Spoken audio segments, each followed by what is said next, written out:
My fiancé, female 23, lied to me, male 26, for 3 months about wanting to fix our relationship, then cheated on me with a guy at work. This is a long read, but please make the effort to complete it.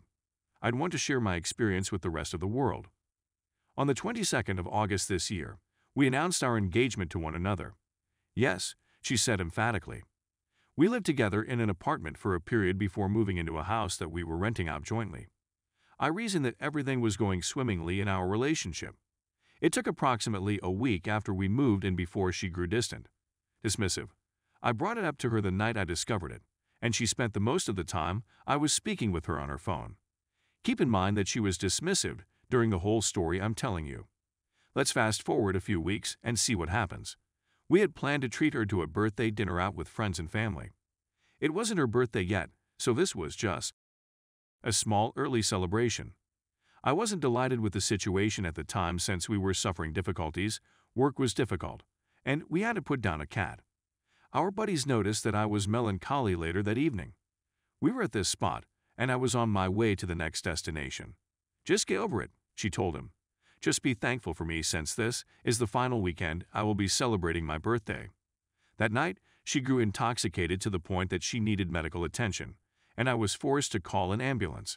At some point, she told me that I was dumb for doing it and that I didn't have to do it anymore. Her native state is the state of Ohio. We used to spend a lot of time there visiting her family. When we returned the next weekend, she was dismissive once again. Nothing she said or did was directed towards me, nor did she make any physical contact with me. It was the last night we were there that I broke down and sobbed. I was worried she was going to leave me without a word. When she observed that I was crying, she swiftly stated, "We need a break," and later that night, she told me that she was returning to Ohio to be closer to her family and that she was leaving me. It was clear to her that Ohio would be a repeating theme in her life, and she planned to return with or without me. We never took a break from our labor. We said that we were in need of the services of a professional therapist. I had to go out and get a therapist because she would never go out and find one. We hadn't had any relations up to this moment. Maybe a month from now, when I returned home from work one day, I told her that something needed to be done about this. She informed me that she did not want to have relations with me. Her curiosity in other guys has piqued the attention of others. Due to the fact that she was upfront about the other individuals, I thought she was not cheating on me. She first refused to tell me which guy it was, but she later admitted that it was one of her employees.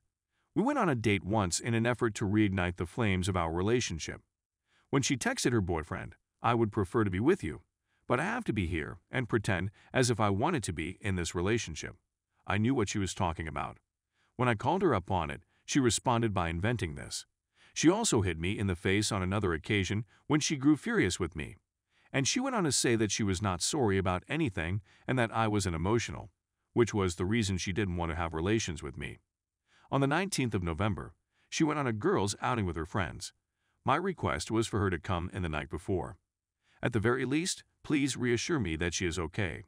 I couldn't care less about who she was or what she was getting up to.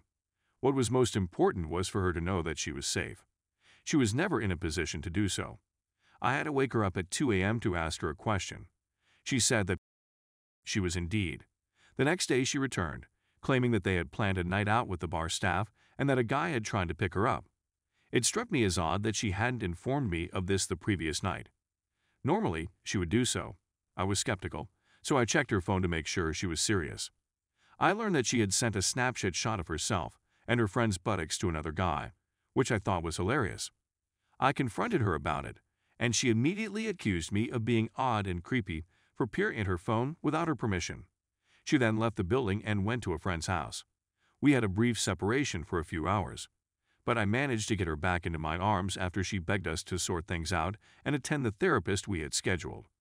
It hasn't even occurred to us to seek counseling at this point, she explains. As a result, I began putting things together shortly after.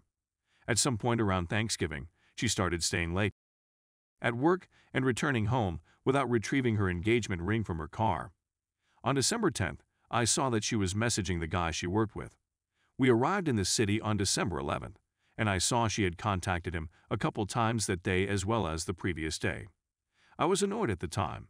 The next day, I brought up all of the red flags I had seen and was met with an exclamation of "Oh my, I'm so sorry when you say it all like that, it sounds horrible." This was a conversation in which she grew defensive at first, then did not, and then did so once again. She said that they exclusively spoke about work throughout their conversation. As a consequence, I asked that the texts be read to me. "Trust me, if you read them, I understand what you're going through," she said. "You're going to be angry." Later that night, we had planned to have a game night and spend quality time together as a family. We were playing games when she took a couple quick glances at her phone. She then decided she didn't want to continue playing games. She had worked herself to exhaustion. We sat in bed so that I could watch television, and she sat in a position perpendicular to the television. My suspicions were confirmed when I saw her frantically flicking through her phone, searching for photographs. I'm thinking to myself, she's giving this dude nudes right in front of me, and she is. It seemed like her feet were on top of me. My friend's phone is charging right next to me. As she turned over, I asked if she wanted to charge her phone. She said she did. There was no response from the audience. I expressed 2 more points, but got no response. It sounded as though it was speaking to a stone wall in the background. It was 7 a.m. on December 13th when I finally got up an hour later, slept on the couch, and dumped her. She couldn't put up much of a fight, to be honest with you. She nodded and returned to her desk.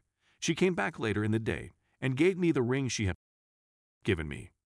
The woman confessed to me that she had been dabbling in relations with this guy at work and that she had been lying about it all. She said she didn't have me in mind when she made the decision. She even wore the ring while she was having an affair with me, which I found rather amusing. Her coworkers were all aware that something wasn't quite right with them, according to her. The length of time that had been going on was something I wanted to know. She stated she didn't sure how long it would take, but it might be many weeks. After I asked her about it, she said I hadn't had with him. At least not yet. She was unable to look me in the eyes for the whole of the conversation, and she made no attempt to apologize. After our conversation, I went upstairs to make touch with other people. I walked back down the stairs.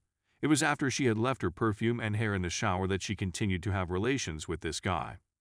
Additionally, I was aware of where she was supposed to remain, but she was not present. And it was the last straw. That was the conclusion of our in-person talk. The whole 3-month period, she would encounter challenges, I would feel the need to go, and she would fight back and say, "We can figure it out." If I was upset or sad, she grew impatient with me. She went through with it because, according to her, she felt bad for feeling this way and that it was having an effect on her. She was also sneering and dismissive. She didn't bother to ask about me, and her friends didn't bother to talk to me much either. She made it seem as though I was the source of the problem. She wouldn't even cuddle with me or kiss me on the lips. She'd stay up late on her phone, avoiding conversation with me. In hindsight, these 3 months were the most difficult of my life. It was something I detested, and as a consequence, I was extremely unhappy. She was well aware of this, and she was also well aware that I was fighting on her behalf. She couldn't have cared less. She didn't give a damn about me. I know she cheated on me for the first time in September because I can feel it in my bones. I also have a strong feeling that she has previously had relations with him. Now, once it's over, it's over. I'm able to be satisfied. That whatever this woman did will remain on my body for the rest of my life as a physical reminder of her actions. I have the ability to rehabilitate and restore my identity. Following today's post, I'm enraged, outraged, and perplexed.